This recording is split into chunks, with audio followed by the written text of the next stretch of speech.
As for the second video for AC analysis, we're going to look at something called impedance, and we're going to look at the impedance of a resistor, inductor, and capacitor. Now, for a resistor, we know that in the time domain, the voltage is equal to the current times the resistance, and we're able to see that if we have some sinusoidal voltage source, our current is also sinusoidal, and it's scaled due to this resistor. Now what we can do, we can phase transform this whole equation, and we are going to define something with this phasor voltage over the current as an impedance called ZR, and that's just going to be equal to this resistor. Now for the inductor, we know that the voltage is equal to the inductance times the time derivative of the current going through it.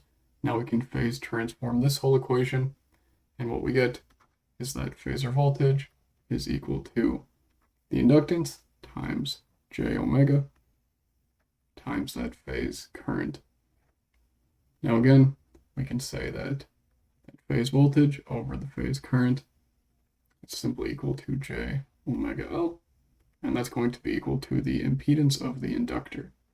Now for the capacitor, we know that the displacement current is equal to the capacitance times the time derivative of the voltage, or again, we can phase transform this whole equation to get that phasor current is equal to C times j omega times that phasor voltage. Now we can rearrange this equation simply to say that j omega C is equal to the phase current over the phase voltage, or inversely, that the phase voltage over the phase current, which will be equal to the impedance of the capacitor, is equal to 1 over j omega C. And these three values for the resistor, the inductor, and the capacitor are very useful. Recall that I said that in this AC analysis, you can use these components like resistors if you do these phase transforms. So if we look over here to the right and we want to solve the current for this circuit where we have an AC source, resistor, and an inductor, if we try to do it in the time domain, we can just write a KVL around this loop and say that A times cosine omega t is equal to I times R plus L di dt. And this differential equation becomes a little bit hard to solve, and this is where this phasor analysis comes in handy. So now if we convert this circuit to a phasor circuit, now we can do a KVL loop again and simply write that A angle 0 minus I times R minus I times j omega L is equal to 0.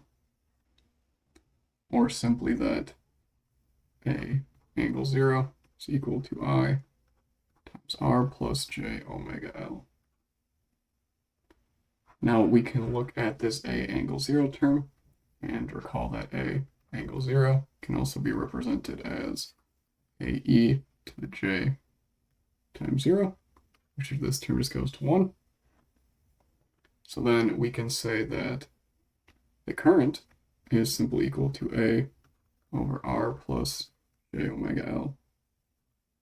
Now this is nice, but we can make it even nicer. We can represent this R plus j omega L complex term as a phasor. So we can say that R plus j omega L is equal to R squared plus omega squared L squared, and we have a square root over that, times this exponential e to the j tangent inverse of omega L over R.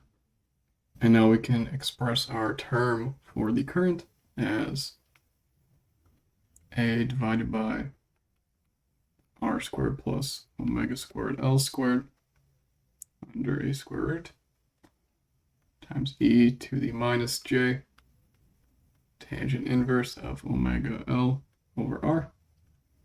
This step I move this exponential from the denominator to the numerator. And in this form, we can now convert back to the time domain to say that the current as a function of time is equal to A over R squared plus omega squared L squared under the square root times the cosine of omega t minus the tangent inverse of omega L over R. So now we've solved for the current as a function of time simply by just using this AC analysis.